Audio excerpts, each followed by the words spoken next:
Welcome back to Science Online Classes. I am Jafar Basha, your science teacher. Dear students, in the previous class we studied about that elements which are classified into metals, non-metals and metalloids. In that one we studied in details about that metals and non-metals. The metals are the elements which are good conductors of heat and electricity, which can easily transfer the heat and electricity through it. They are called metals. Examples iron, gold, silver, copper. So these are all with the properties we studied. Then next second we also studied about the non-metals. The non-metals are the elements which does not conduct, are poor conductors. Poor conductors of heat and electricity, or we can say bad conductors of heat and electricity. Example carbon, oxygen, nitrogen, iodine. So these are the examples of non-metals, and we also study about their properties, and we are comparison between the metals and non-metals also. Okay, so in this class we shall study about that the one more type of element which are called as metalloids.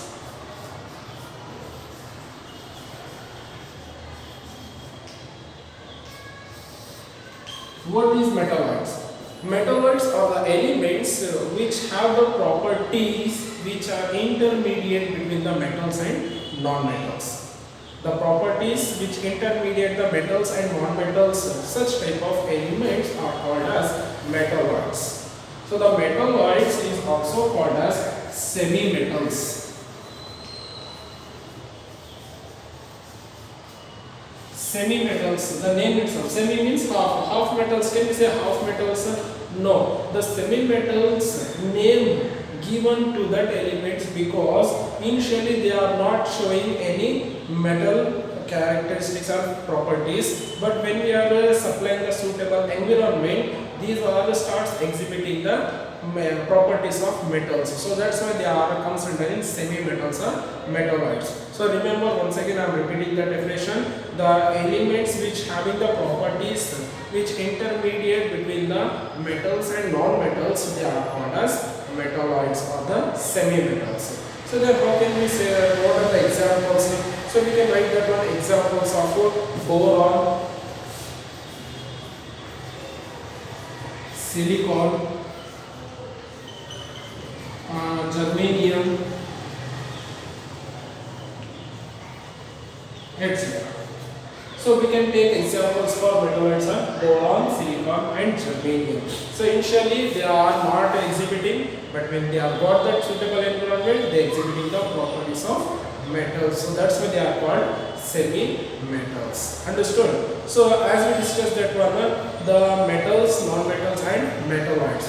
So these are all elements are present in the, we are arranged in a periodic table which is called as a modern periodic table. Modern periodic table.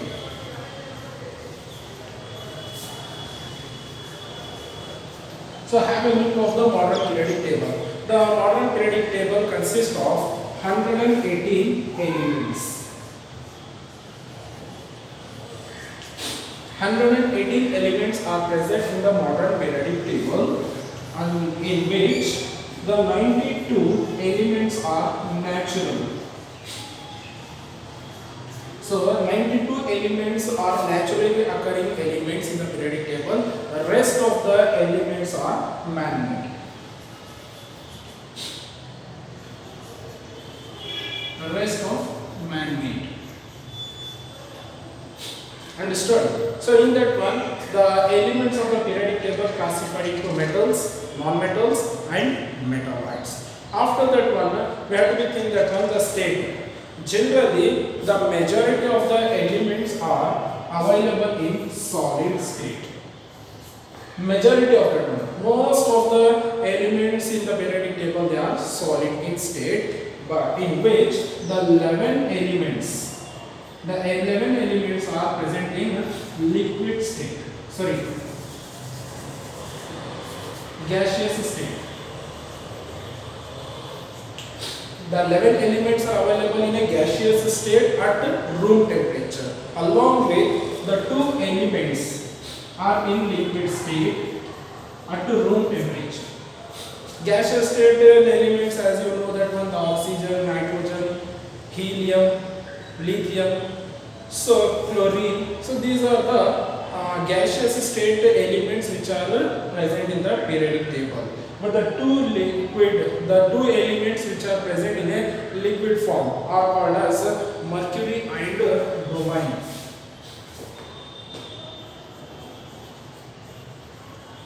Mercury and bromine. So these are the two elements which are present in a liquid state at room temperature.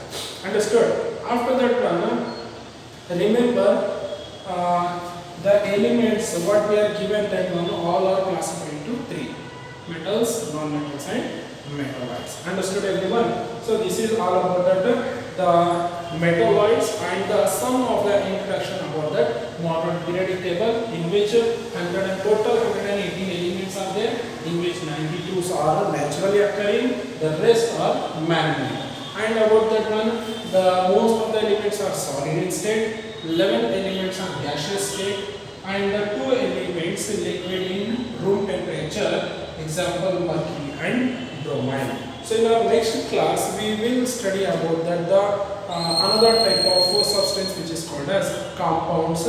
Also we will study about that mixture, the difference between the compounds and mixtures. Hope you understand. Thank you.